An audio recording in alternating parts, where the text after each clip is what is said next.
Hey, thank you all so much for joining another episode of Celeste the Therapist podcast. My name is Celeste. I'm a therapist from Boston, and I have a special guest with me. Can you introduce yourself to my audience? My name is Latarsha Haughton. And you are a.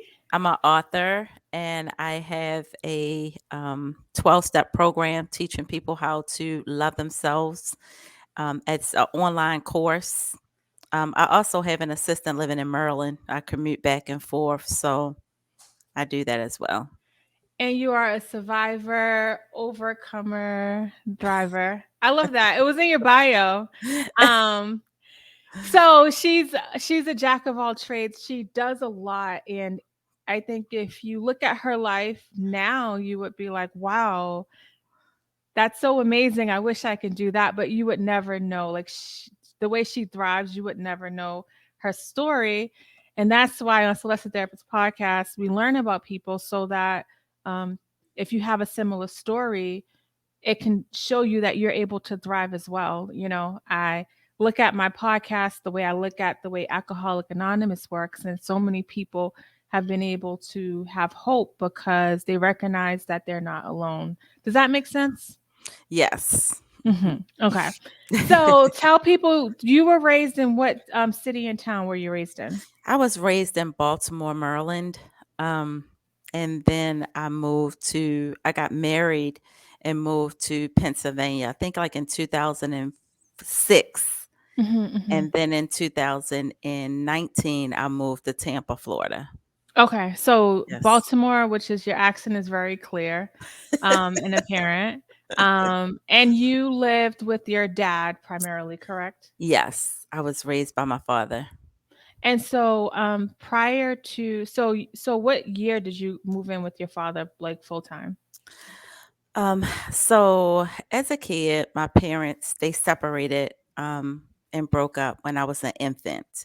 And my mother decided to move to Detroit, Michigan. And my father came and got me. He told me he was moving. He was taking me to the beach or told my mother he was taking me somewhere. And he ended up bringing me back to Maryland. So they kind of went back and forth with this custody thing. And my mother took me back. And then she ended up saying, okay, do you want to live with your dad? I said, yes, because I was always a daddy's girl. Always loved my father, always loved being around my father. So I ended up moving back to Maryland. And I think I was about ooh, four, 4 or 5, around that age. Oh, okay, so you was 4 or 5, Yes. and the custody stuff you were too young to know, but you know now as an adult. Yes, right. But I'm sure you seem like an energy person. Like you probably have always been an energy person, where you were able to probably feel a lot of the tension that was happening, even if you didn't know what was going on. Yeah, it was a lot. Okay. Yeah. Yeah. So, what was life like? So, from going back to Maryland with your dad, what was that life like for you being there? So, living with my dad, I can always remember us living with somebody else. So, when he got me, we were living with the woman he was dating at the time, which is my godmother, and she's still very actively involved in my life. And she's 80 years old, and she's still like have all her faculties, very close to me. But as a kid growing up, I lived with her and my dad, and I just remember her always taking care of me. But I just remember him watching me ride my bike up and down the street, taking me to my favorite places like McDonald's and IHOP, and then when they broke up, he ended up taking me to live with an aunt with my cousins. And I remember sitting on the steps waiting for him to come and get me, and he would just never show up. Like he would say he's coming and didn't show up. So I dealt with a lot of feeling rejected and abandonment issues growing up as a child, and feeling like an outcast. Like I'm living with my aunt and she has her children, and I'm there with my grandmother because my grandmother was staying with the aunt. So I was staying there for a while. And that is when my abuse started. As far as sexual abuse. I had two cousins that would do things to me that was inappropriate. And like at that time, I was like really timid, not able to tell, did not understanding what these feelings were. And I would sit outside, and when I didn't want to deal with what I had to deal with on the inside, and I would urinate on myself because I didn't want to go in the house if my grandmother wasn't there to deal with the abuse. And then I would get in trouble for urinating on myself. So it was a no-win situation. So, Dang. yeah, and this was at the age of 8. So, and for people who may not understand sexual abuse, it's easy. I was abused as a child, and I used to watch Lifetime, and I would be like, oh, just tell somebody. And Mhm. just for people, like it's because it's kind of like, well, your grandmother was there or your aunt was there. Like, why not say something? Like psychologically, it's hard to, even though you may logically know the right thing to do or know like or feel like you want to say something, it could be hard to talk about it. And then giving your history of like the custody with your mom and dad, and then dad being there, then not being there. So you have already built up this internalizing system of like you don't matter or you're not enough. So it's kind of like, what's the point in telling when nobody cares? Like the lies you tell yourself based off of your experience. Is that pretty accurate picture to paint? It's definitely an accurate picture. It was more for me, it was trying to understand it, trying to process all of this, like from not being with my mother to not being with my dad and my godmother to being in his home now. And I need to make peace. I need not to say too much because I don't know where I'll go next, or wanting to feel accepted. Like if I tell, then they're not gonna like me. If I tell, and it's so sad because I'm only 8 years old and I'm already dealing with needing their approval, wanting to be accepted by them. So all of these characters are starting to build in me at this young age already, you know? And Mhm. so I'm trying to fight through like what is this? What does this mean? And then I even started like feeling resentful because I'm looking at it like they had their mom. Mhm. My mom is not there. And then I'm looking at my other relatives with their families. And so that's how I started feeling like an outcast. So Mm. that had already started building a character in me. And so as I got older, as my teenage years, then I when I think I went in the 5th grade, my mom came and got me. I ended up Mm. leaving there and going to stand with another cousin because my grandmother ended up going in a senior citizen building. So I ended up staying with another cousin for a year, and I lived with them and their family. And so my dad would come through, um, give me things that I may need and stuff like that. But it wasn't that quality time anymore. Like it was Right. almost like I'm like, wow, what's going on? And Right. so it wasn't until my mother came, she moved back to Maryland. I moved with her for about a year and then she left. I mean, no, and then after I moved with her, she was involved with a man and my dad was coming around and he didn't feel comfortable. And so I went to go stay with my dad again. And so Okay. here I am with my dad again, and I think I was in a 5th grade, going to the 6th grade, and I'm living with my dad full time at this time. So I, it's just go ahead. I'm no, no, sorry. no. No, yeah, don't be sorry. I was gonna say I could tell you're a really good coach because also she's a coach. We'll talk about what she does towards the end, but when you said all of these characters start to build up, that's a Yes. great way to frame it for people. Because I always say to people, as an adult, we build these walls, and these walls are based off of our experiences that we go through, and we really kind of dumb ourselves down because of and all the characters. And I always tell people like, give that voice a name or give that thing a name because that is not who you were supposed to be. That is what has happened to you. So, but I can Mm. tell you have a really good way of explaining things educationally. So, because it's emotionally when you're going through all this stuff, but then to have the education behind it and couple it together, it's like, oh, okay, that makes sense. So I just kind of wanted to point that out. That I love Oh, the way you teach. Thank you. I Yeah, really appreciate that. yeah, That is really encouraging to me. yeah. It took me a long time to get here. This road has not been easy. Um, so I will try to go back to, so when I went to go stay with my dad, um, it was he had different relationships with different women. There was always a bunch of different women. And it wasn't until he had got with the last woman that actually is his wife. My father passed away now, but his wife. They ended up going through a lot in their relationship, and she had moved out. But prior to her moving out, at this point, I was about 14 years old, and I was in middle school. I was still in middle school at that time, and my dad had started making me watch nasty movies. And I would sit there and be like, "What in the world is this? Like, what?" And I would say, "Well, I don't want to watch this." And he'll say, "I'm trying to teach you how to be a woman. Just stop being so simple." And so because he used the word simple so much, it always made me feel stupid. And so I never felt smart and never felt like I was worthy enough to teach anything. So when you said that, it meant a lot. So I just wanted to tell you that piece. Dang. And Yeah. so from there, he would tell me to do a line of cocaine, and he would have it like folded in a dollar bill with a straw. And I would look at him and he would say, I'm trying to teach you.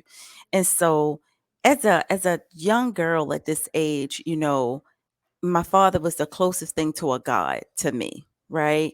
And I've always loved him, and he always made me feel like, well, your mother's not here, I'm doing this. So it just made me feel like he was the only thing that I had, the only person that I had. So, and then he went on to, like, when I would get in the shower, he would take my clothes out of the bathroom, and I would have to come out the bathroom with just a towel on, or sometimes if he took the towel. And so I would just, you know, cry on the inside a lot. And I just didn't understand why he was doing this to me. But in my mind, he tried to make me believe that or that this is his way of showing me he loves me. And so at this point in my life, I just feel like, well, if I just do what he say do, then my father will love me, and then this will stop. Right. And so and it continued from age 14 until my last year of high school in the 12th grade. And I ended up getting pregnant. And when I got pregnant, I felt like if I had this child, this would be a way for me to get away from him. This child will love me and give me the type of love that I've always dreamed of having, of somebody to just love me for me. And so I met a guy, and I told the guy that I was pregnant, and I ended up having a baby. And he thought he was the father. And then I had started going to church and got into church really heavy and stuff, and I was convicted, and I went to him and said, "Hey, look, and I explained to him about my abuse and stuff like that." And he said, "I already knew." Oh, wow. And he said that he explained to me that him and his mother had already knew. And he said he never wanted to hurt me, and he said that my son is going to always be my son. And He knew that it was your dad's child, or he knew he yes, oh, he was somebody that how did he know already? because I feel like because of how my son looked, and because he knew that I struggled with abuse. Oh, okay, okay, okay. Yeah. And so I think that he started putting things together, as because my son looks exactly like my dad. Exactly like my dad.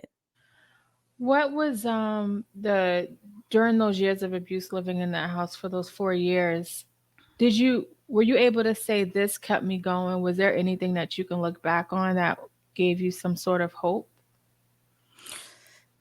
Meaning when I was in the situation. Yeah, like how were you surviving it? Like what was your methods of escaping? Was it just was it the substances that escaped caused you to escape or I think me meeting some friends that used to smoke weed, it caused me to start smoking weed. I started numbing the pain. okay, that makes sense. I found a way to cope by numbing my pain. Another thing that really stood out to me when I go back and I think about my past is I noticed that I've always wanted to see everybody around me happy. So it made me have some happiness because I never wanted them to see how miserable I was on the inside. Okay, that makes sense. Yeah, that makes sense. And because every time, to survive during that situation, there, something kept you going. So the smoking, and then, obviously that was a survival thing to escape. But then the idea of trying to see people happy because what you're doing now, obviously, it's always been a part of your purpose, right? Like you want to see people heal, and Yes, not have to feel like a victim all the time, even though they may have been a victim in the past. So, like, it sounds like it's always been part of your life to want to see people happy, but unfortunately, for a long time, it was done without boundaries, I'm sure. definitely. I had to learn that takers don't have limitations on No. givers at all. And so I had to learn boundaries. I had to learn safe people. But it wasn't until, so what I learned from going through this type of abuse, I was very insecure. I felt worthless. Um, I had no voice. People could say and do whatever. And I kind of went through the motions because I was such a people pleaser, always needing people's approval for everything. I would say, hey, what you think about this? And never just having my true identity. I didn't even know who I was as a person, you know? And so living your life like this, it's like, man, like not having your true identity, not being able to acknowledge and even celebrate yourself and even in any of your accomplishments or anything. And it wasn't until I married a guy, and the relationship was so toxic. I mean, he constantly cheated on me. He had 3 children on me outside of our marriage with 3 different women. And the cheating would not stop. And it wasn't until I sat on the side of the bed one day and I said, it's got to be more than life than just this. And I met a therapist, and then as I met this therapist, then I met a prayer minister. And as prayer minister, I'm thinking that I'm going to talk to her about helping with her ministry. And this is my thinking, but it turns out that she was able to help me in a major way. And so I went to intensive therapy for 8 years, 8 years. And it wasn't until my therapist asked me, she said, what are you feeding your soul? And I couldn't answer it at the time. I said, I'm going to have to get back to you on that. And as I was driving down the road, I said, what am I feeding my soul? I wasn't feeding my soul nothing.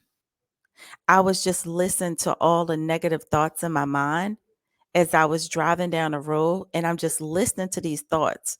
You're stupid. You're never going to be able to be nothing. Nobody's ever going to respect you. Nobody's ever going to, he's always going to cheat on you. And I was just listening to all of this garbage, right? And then I started listening to podcasts. And then I started reading and feeding my soul, right? So I started reading this book called Safe People. It's a book on how to how is it? h- going after relationships that are good for you and staying away from the ones that aren't. So I started reading this, and I even started learning that I wasn't always a safe person. I was manipulative in a marriage. I was the victim in a marriage. I was um just arguing with him all the time, just lashing out because of my own insecurities.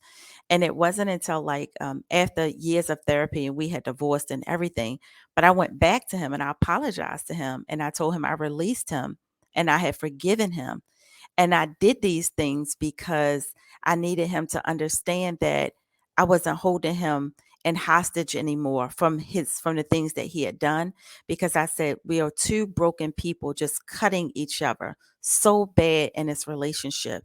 And I said, I just want to release you. I said, I want God to bless your life abundantly. I want you to be able to be the best version of yourself. I said, because if it wasn't for that marriage, I would have never gotten the help that I needed to heal. And I appreciate it so much. And when I look back on my life, I appreciate everything that I went through because it made me the woman I am today. And I love her. It took me years to get to that place. Like, I had to literally take a picture of a little girl and keep her on the front of my phone as myself. And every time I had to make those tough decisions, I would look at her and I would say, what would I tell this 8-year-old child? And that's what helped me. And even though it seemed tedious, but honestly, that's what really made me start to fall in love with myself and learn to love myself and put myself first. And that's how I was able to sit back, and I read the book Boundaries. And when I read Boundaries and learned that I am worthy of being able to set boundaries, it started taking my life places I never thought I would be able to get to. That's amazing. I have a few questions. I want to talk about how you started to heal, but because when as I was reading your narrative, you were in church early. You weren't in church growing up, right? From your younger years, right? It wasn't Yes. to you. So you were in church early, and I just want to. It says a lot about. I just want people to know there's more to church than just going, because you were going for a while before you met this prayer person that really Yes. helped you shift your mindset. What are your thoughts about just kind of going through the motion? What changed between like that point and then really diving deeper? Did you feel like church was like the surface part, the start part, but you never really went deep? So in my book, there's a chapter on church hurt. So I start I grew up in church, so I'm really familiar with church. But go ahead. okay. So I started going to church at a really young age. My mother was always a woman of God.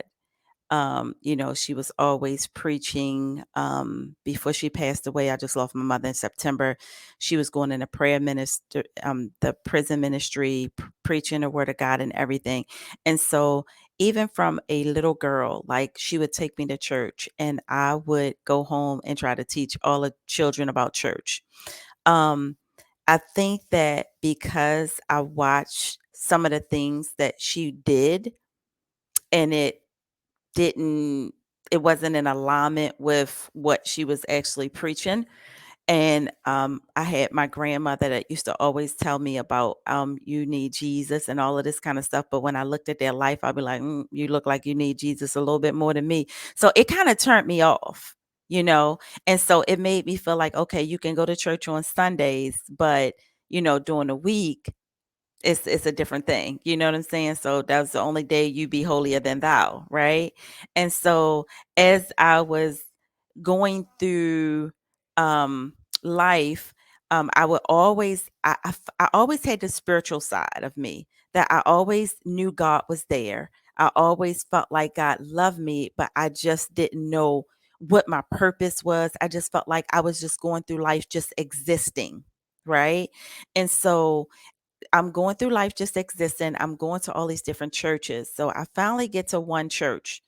And this one church that I was going to, it taught you to how to have a personal relationship with God, right? So I would read the Bible, and I would kind of like try to pray and ask God to talk to me, let me hear his voice and stuff like that. But what I learned about the church was they did not allow you to date outside the church, and they felt like they were the only church and they were the only Christians, right? And so if you're not a part of this church, then you're not a real disciple, because they didn't call each other Christians, because they taught you that Christianity was only in the Bible 3 times. And, and that's a whole different topic, but it's just, but was the foundation for me. This was me stepping into, okay, I got to know God, right? And so as I was going through that, I ended up leaving that church. I ended up going to another church that taught me a lot of grace, because this church had taught me that, we're the only church. And so I felt like my obedience, because I was celibate for like over 4 years. I was celibate for 4 years. And it felt good because I felt like that was a time in my life that was the first time that I have not been touched since I was a little kid. Right. And so that break for me was beautiful, just being able to be celibate. And I learned a lot during that time, but I felt like I was only being obedient and being celibate and being obedient to God because I was obeying the church and not God. I didn't want to get announced before the church of being sexually immoral. I didn't want to be announced before the church of being a divisive person, or whatever they announce you before the church. I did not want that. So that put fear in me. So I feel like I feared people as opposed to fearing God, right? And so it wasn't until I went to this other church that I left, it started teaching me God's grace. So I feel like God was with me through my whole transformation, and it taught me, okay, this church I did learn that personal relationship with God, just being able to read your Bible and pray. But then in this church taught me that God is a gracious God. We don't live under condemnation, right? And so after I left that church, then I go to another church, which was a church in Harford County, and I just started learning about giving of yourself, and how God wants us to give with a happy and joyful heart, not a grumbling heart of you got to give this person, give that person. And so now I attend a church that teaches you more about being connected to the Holy Spirit. And so I'm allowed, when I pray and when I'm writing my book, when I created my 12-step program, it was all led by the Holy Spirit. I was allowing God to lead me and guide me through that. So every church, God was just taking me to another level in my walk with Him. And the more that I started walking in alignment with Him, and don't when I hear His voice and telling me, okay, want you to do this and want you to do that, it just started taking me even higher in my walk with God. And so I am a very spiritual woman that loves God, that loves people, and that want to see people learn to love themselves. I love that. Thank you for sharing that for people that might be listening with like church hurt. When I have people that come to me and they're dealing with that, and I always say like the building is the church, and for you to be able to like take lessons despite what the other stuff that wasn't going well, because at the end of the day, we're all human. But learning how to have that personal relationship is really amazing. And I know it's hard, especially when you've been a victim in life. It's easy to stay in that victim mentality, but taking Yes. accountability and taking the lessons that you've learned is a very powerful experience. So thank you for sharing. And then I wanted to also piggyback on what you talked about as you were in your healing process and realizing, like, what am I feeding my spirit? I always tell people we eat breakfast, lunch, and dinner every day. We don't say we ate yesterday and don't eat today, right? Like, it's a thing we need to survive. And I know that as we are working on our spirit, feeding it is so important. And as you listen to her story, she didn't just say I went to therapy and that's it. She went to therapy. She listened to podcasts. She listened to music. I'm sure you wrote. Like, is that fair? Like, it wasn't like linear when you was working on healing. It was like so many different lines where, and I tell people, you take one step in front of the other, like you're gonna get clarity, right? Like there's gonna be little messages. You said it seemed tedious looking at the picture of the little girl, and it's like and I'm glad you said that, because the little steps add up and become bigger moments for you. And Yes. as you take those steps, you start to get clarity. I don't care how small that step is. That picture was such a huge deal for you to do. Can you tell people about that, and the importance of like just putting one foot in front of the other? Yeah. So, I had to learn. I never knew how to love myself, right? And so looking at that picture, If somebody, because a lot of people will always ask me to do things because they know I wouldn't say no. And I would always look at that picture and say, is that benefiting you? Because I told that little girl, I said, right now, I'm going to show up for what you need. I'm going to love you and I am going to do my best to protect you. I know I could not protect you then, but I'm going to protect you now. And so I would have these conversations. I would literally look at my phone and say, is that really benefiting her? And I would not, and I would say, no, I'm not going to, I'm sorry, I can't do it. And that is huge for me because when I tell you, I would be pulled in so many directions like an octopus because I did not know how to tell people no, because that stemmed from me not being able to tell my father no. So every boy, like when I was a teenager growing up, being very promiscuous, I didn't want to do it. I just didn't know how to tell him no. And so as I became a woman and people needed me to do things, I could be in the middle of get on my way somewhere where I needed to be. Oh, can you drop this off for me? Can you stop and pick this up? Can you give me this? Can you loan me that? Like I never knew how to say no. And so looking at that picture helped me to say, you know what? That's not beneficial for her. She's on her way to doing something. That's good. And that's that reminder because your system was so used to just doing and not receiving, like you didn't have reciprocal relationships with people. That was very normal for your system. And anytime we're trying to change our system is going to reject the newness that we're trying to give it, even though it's a good thing that we're trying to do. So when I think about like your story and when I think about all of the things that you have endured and where you are now, can you speak to somebody right now that may be listening and feel like they are always saying yes, or they may be broken because they are constantly doing for others and not themselves? What would you say to them to help give them some kind of hope? I would say to them that you can't pour from an empty cup and you can't give your best self if you're not pouring into yourself, right? And so you have to ask yourself, like, how is this benefiting me in this situation? If it's a person who understands when God says that we need to love our neighbors, he don't just say you need to love your neighbor. He said you need to love your neighbor as yourself. So if you can't love yourself first, then it's no way possible that you can love a neighbor. It's no way you I like can't pour from that empty cup. And I did it for so long. And I would love to say, sit down and ask yourself first, how is this benefiting me? How is this going to take me out of my way? Is this a distraction for me from something that a goal that I've set for myself? And so these are the things that I had to learn, like, no, I'm sorry, I can't do it. And if it's not something that's benefiting you, and it's not being selfish, it's Nope. okay to be selfish with for your own mental health. It is okay to be selfish for your own sanity.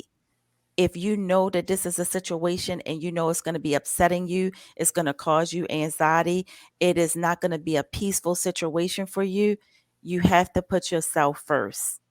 I love Your it. mental health means more to you than anything else.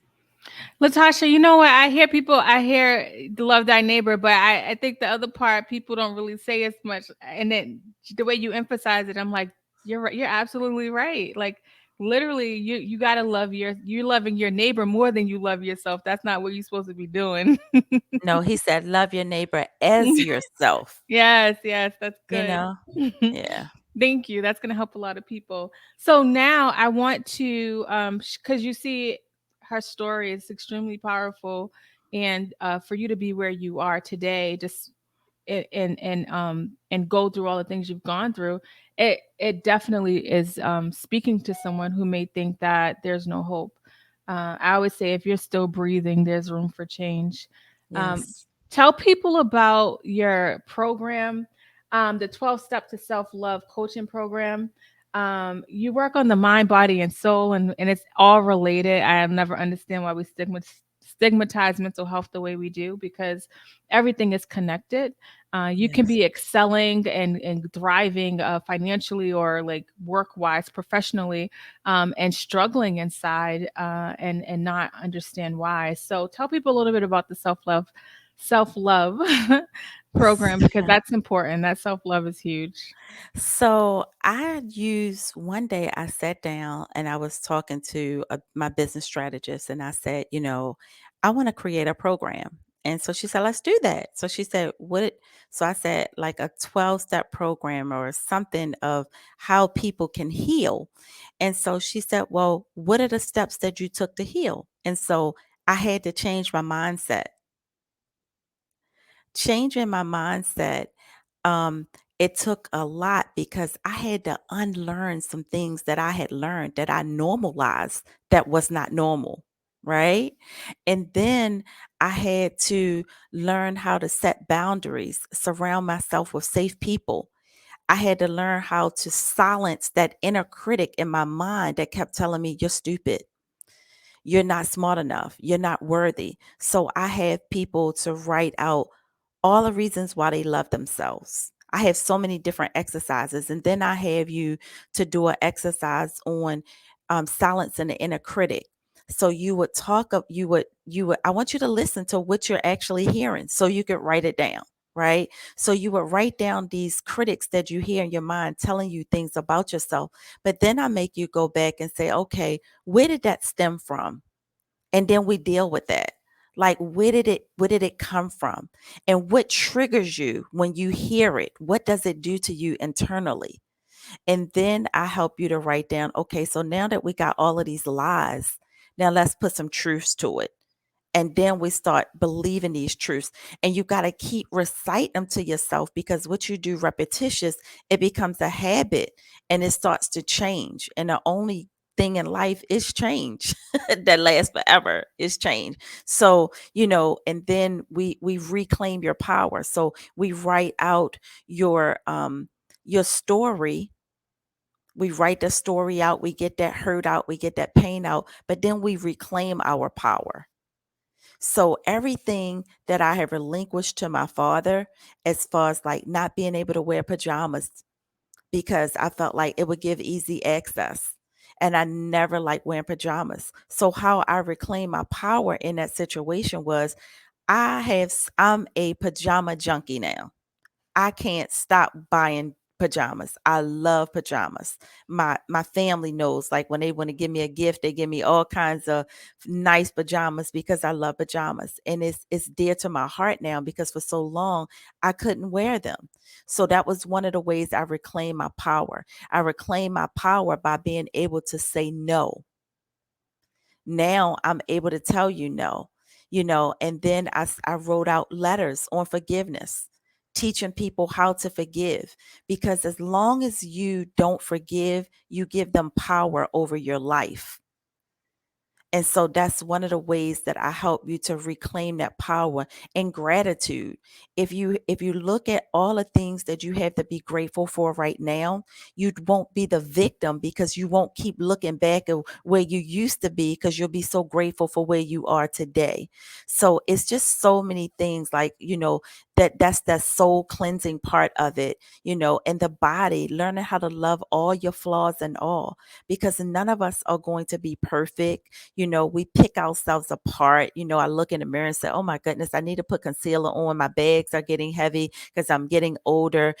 Oh my goodness, my eyebrows are getting thin. We're the main ones that picking ourselves apart. You'll probably look at me and don't even know the things that I'm looking in the mirror and that I'm seeing. And so I'm teaching like this is, and then if you don't like your weight, you don't like your size as far as the body part, you can do something about it. Even when you go to the gym and you're working out, it was giving me an energy that it made me feel like I was unstoppable when I would go to the gym and be working out. It gave me strength. It helped with my mental health. It helped with depression because I'm like, I can do this. And it just gave me the strength. So when people think that working out is not beneficial, it really, really is. Taking a walk around the neighborhood, changing the way you eat. If you know that you're at a place in your life where you feel like you're overeating, if you feel like you're overeating, and these are things you need to deal with, because we need to figure out, okay, so what are you suppressing? Why is food becoming your addiction? And so those are the things that I had to deal with, because I was just eating ice cream all the time because it was comforting to me, just eating ice cream. And, when that weight started falling off of me, it made me feel so good about myself. And so those are the things that I bring, because it's the mind, that mindset that we have to change. Then we have to learn how to embrace and love everything about our bodies and accept ourselves for who we are and how we are, and work on the things that we want to see change. And then the soul cleansing. It all is like a three-legged table. If you break one leg of that, you're only going to have two legs standing, and we won't be able to make it like that. Yeah, not balance. Everything you said is essentially like what I talk about. And as you can see on the show, it's Celeste the Therapist, but my goal is to shift the way you think, right? Changing that mindset is powerful. Yes. I wanted to say for people, because, I like to piggyback off of people because I help people learn through other people's stories. But with her program, identifying what's happening, you can't really work on nothing if you don't identify and accept what is. It doesn't mean you have to agree. I mean, it doesn't mean that you are happy the way things have been or are, but how do you work through an issue if you can't identify the issue? And a huge part of what she talked about that I love is continuing to recite and affirm. Our brain believes what we tell it. If you've been listening to me for a while, you know that's one of the main things I like to say. Your brain is going to believe what you tell it. And most of us are not telling our brain anything. There's a whole world happening, and we're not involved in it. And for many years, you were not involved in what your brain was telling you until that drive home, when your therapist asked you about what are you feeding your spirit, and then you start to realize what was happening. And so not only do we affirm it with our words, but like with her introducing new strategies on that car ride home, or the books, or the writing, or the reading, or the listening to things that allowed to reaffirm what she was starting to tell herself in with the therapy. And then reclaiming your power. We all have it. And that's something I say, you have more power than you realize. You just have to have faith in yourself to believe in it. And even if you don't believe it's true, continue to say it. And your brain will be like, you know what? I guess Celeste want to do this faith thing. I guess Celeste want to do this mind shifted thing. I guess that's what we about to be Mhm. doing, right? Because the same way we were able to build some bad habits, or some habits that were not healthy for us, we can definitely build some healthy habits and go in a direction that we know. I would say our system knows that we're capable of more. When you're Yes. uncomfortable, when you're struggling and feel weighed down literally and emotionally, it's a lot of times like our system is trying to give us signs, right? But we've been so Yes. used to ignoring it. And I know for you, you've always ignored the uncomfortability because nobody ever listened to you, and nobody's seen you. So that was normal for you to ignore the signs your body gave you. And now Yes. that you've worked on healing, and and still healing, right? It's not like, hey, I've arrived and I'm good. You still work the same way I say you eat breakfast every day. We work on healing every day. And that's Yes. important. Thank you for sharing that. That sounds like a really dope program. And then tell people about your book. My book is called Breaking a Silence. And this is where I am breaking my silence, and I walk you through the things that I experienced and when I went through. And as a result of the pain and the trauma, the sexual trauma that I went through, how it caused, how it came out in different areas of my life, and how it like not being able to express myself, not being able to speak up for myself. And I talk about how you have to deal with these situations. You have to break your silence. You have to talk about these things. I talk about like childhood, how we teach children to start telling lies and keeping secrets. When you in your house, I don't know if you grew up like this, but when I was growing up, what goes in my house stays in my house, and we're breaking generational Yes. curses. Yes. And God says we're going to break these generational curses. So I feel like He hand chose me to break these curses, for me to speak up so it won't go on any more generations past me.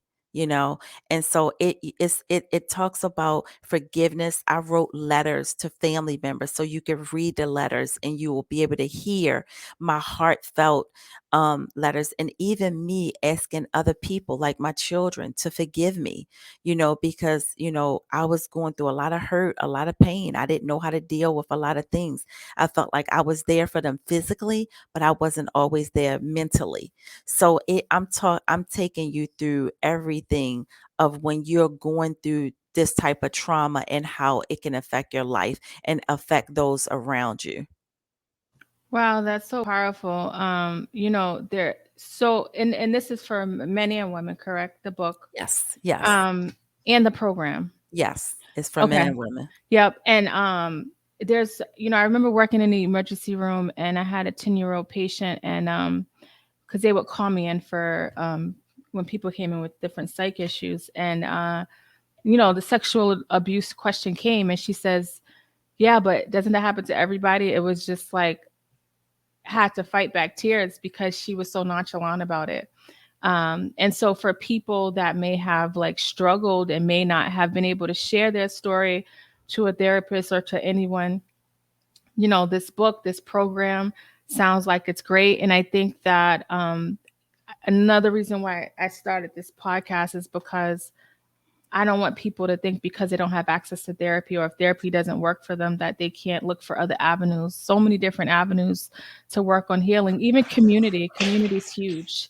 So I really want people to really be okay with saying they're not okay, and being okay with asking for help, and being okay with looking out for resources, and don't just struggle alone, because we were not meant to do life alone. That's just, the way I feel. So thank you so much. This was amazing. I want to thank you for all that you're doing Thank and helping people to shift the way that they think.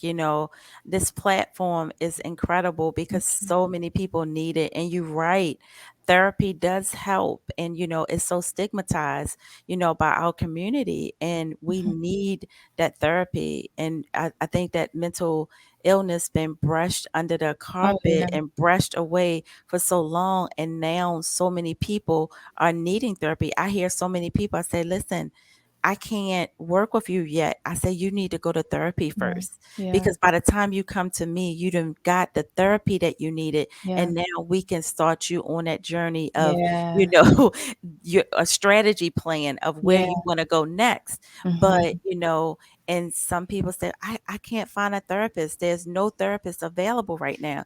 And Yeah. it's so hard right now for people to find therapists because so many people are reaching out and needing therapists. Yeah. I said when the pandemic started and they was talking about washing your hands and stuff, I said the next crisis is going to be mental health. Not that it was already a crisis, but I now people were sitting alone without any vices, and so like my heart goes out, and I always think like, man, I started this podcast in 2018. God knew what he was doing, Yes, you because did. now I'm like, I could do this like blinking my eyes. It's nothing. But so many people are downloading these episodes and getting and hearing your voice and other guests' voice.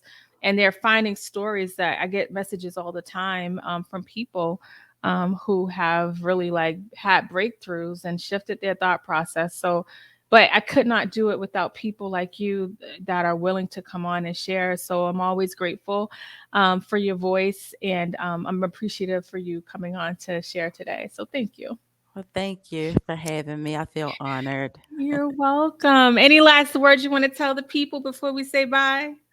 Well, they can purchase my book, Breaking the Silence, on I'm in Barnes and Noble. I am in Books a Million, and on Amazon, it's Breaking the Silence by Latarsha Haughton. They have to put it because there's so many Breaking the Silence in there. So it's a Kindle and it's the hard copy book, so soft copy book, so they can get either or. Some people like the Kindle. I also can be reached on Instagram as Haughton's Love. That's HAUGHTONS Love, LOVE. Or they can go to it's BTS underscore healing the pain on Instagram. I also have like if you click on the link in the bio, go to the link tree. I have a support group, and if anybody is interested in a support group, they can easily just fill out the form and they'll get a Zoom link of the dates that we have our Zooms. And we have it every other Monday, just from 7 to 8. And we always have different topics. I have licensed therapists on. We have just different speakers coming on and just speaking life into people and just dropping some really good nuggets. And I'm also on Podia, Latarsha Haughton podia.com, and that is where they can sign up for my 12-step program to self-love. Thank you. And then you guys are going to be able to find that in the show notes as well. And she also has a Facebook group, BTS Healing, I believe it is, at Uh, BTS Breaking Breaking the the Silence, Healing the Pain. Healing the Um, Pain. on Okay. Facebook, that's Facebook. That's a Facebook. Facebook group. Cause Hmm. yes, yeah. So she has that Facebook group as well, but I'm going to make sure to link everything there, along with her link tree that has all of these things for you to get access to. The first step is actually like connecting, and when we're struggling with depression, because you guys know who listen, I've struggled with depression. Isolation is a nice space for depression to live. So when you are able to like have another voice in your ear or be with community, it changes. It doesn't have the same dominion that it has. So thank you for all that you do. And I appreciate you so much. Thank you. Bye.